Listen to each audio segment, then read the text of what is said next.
My name is Chris Eggleston, and I'm a volunteer for Water Wells for Africa. We are here in a village called Juma, Mb'anga. We're on a site inspection tour, and we're looking at this water well that was put in, donated by Sue Dickson, who is here with us. She donated it on behalf of her daughter, Ann Dickson, and she's going to tell us more about her in a minute. This well is about 44.5 meters deep. It was put in on October 23rd, 2021. The number of people that use this well is 40 families. So that's around 200 people that use this water well. We interviewed Edith Mandawala. Yeah. She said the closest water was about 10 minutes away, but it was a shallow well. What that means is that it's just a small pit in the ground, and it actually dried up during the dry season. In this pit, we're finding out that they had to compete. There was dogs that would get in the water, and they actually had a problem with snakes in the water. They had green mamba and python that were actually, in that pit with them. And they were so, as you can imagine, it was a pretty horrible experience to go get water from that shallow pit. So when this shallow well dries up in the dry season, they would go to an actual water well like this one that was an hour away. And there would be at least a 30-minute wait minimum to get water. So there's a lot of struggle just to get one bucket of water, and most of the time it was dirty water at that. So what we found out, because of this dirty water at the shallow pit, the children were suffering with cholera and diarrhea.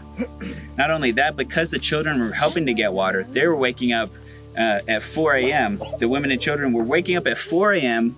to go get water, and they were late to school because of it, and their education suffered because of that.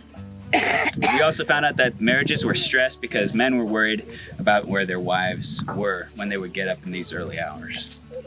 Now, this water well is put in October of last year. We're finding out that the walk is just about 2 minutes because we can see their house behind me. It's about maybe a football field and a half away. We asked her this question. She says, it's nothing. The walk is nothing. We can come get water anytime we want. And so she's excited about that. She told us also, Edith told us that the kids are on time to school. Waterborne disease is eliminated here. Paribe. There's no waterborne disease in this village. It's something that they've never known because they've always had this dirty water that they had to get from. And marriages are restored as well because the men are no longer worried. Their wives are here, local. They're not, going and grabbing water from the snake pit, and they're not walking an hour away to go get water. We also found out, because this well was put in, they now have time to make bricks. They have the water to make the bricks, and they have corn. They're able to plant more corn and more cotton. The harvest season for corn and cotton, they said, was in April and May, and so they actually just finished up their harvest season, and so they're also looking forward to having some more fun in their downtime now that the harvest is over. So this is not only breaking the sickness that the children have and the time spent getting water, but it's actually breaking this cycle of poverty that they were in. And so I asked Edith, what was her response when the well was put in? And I learned that they had a big party. They had killed a goat and a chicken, and they celebrated and danced, and they fed the borehole drillers who had come. And so they were just overjoyed with this water because this water means life for them. So I want to say, on behalf of Water Wells for Africa, just a huge thank you to you, Sue. Thank you so much for putting this well in. And we would love to hear some more about your daughter, Ann. Can I tell you a story about my daughter? She was born perfect. And she was beautiful. And she smiled all the time at everybody she met. But when she was 2, we have anybody here who's 2?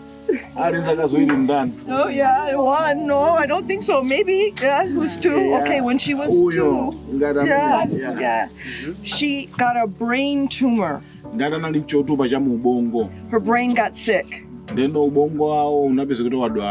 And so for the rest of her life, her body was fighting her brain. And so when she grew, her body was deteriorating thupi lake limankalifowokafowoka until when she was a grown-up, mpakana anapezeka kuti mwa chisomo cha mulungu anakulabe her left arm was curled up like this and she couldn't ndakuti use it. mkono wake wakumanja unali wongopunduka chonchi chifukwa cha kubongo kunali vuto.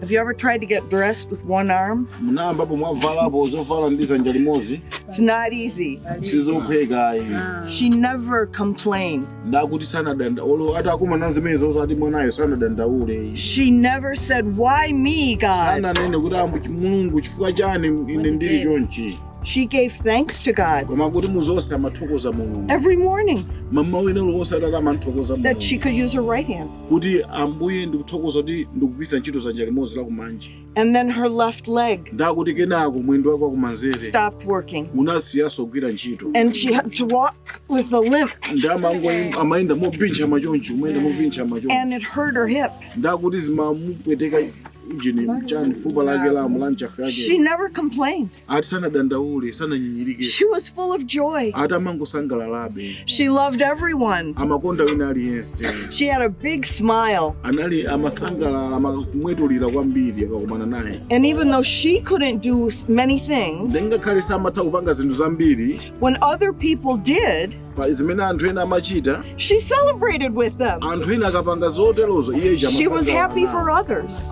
amasangalala zimene anthu ena achita olenga tisangathe kupanga.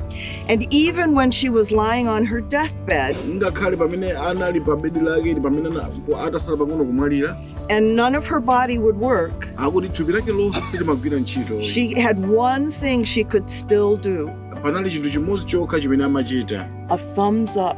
ndati amapanga chonchi kuyimika chala chonchi sharp sharp. So we would ask her questions Ndeti matha kumfunsafunso and she would do a thumbs up. ndamati akafusidwa funso lija amatere And basi. that meant yes. Ndeti amathandiza kuti eya akafunsa kuti ufuna chakudya amakutere.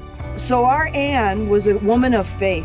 Ndeno iyeyo anali munthu okhulupirira. She was a model of joy. Anali munthu oti titengerepo chitsanzo cha chimwemwe. She gives us a good lesson Akuti pasa ife phunziro labwino about loving God. kuti tizimukonda mulungu. Jesus, joy of Jesus down in my heart. Where? Down in my heart. Where? Down in my heart. I have the joy of Jesus down in my heart. Where? Down in my heart to stay. Now you guys. I have the joy of Jesus down in my heart. Where? Down in my heart. Where? Down in my heart. I have the joy of Jesus down in my heart. Where? Down in my heart to stay. Hey, thank you very much. Anyway, hey.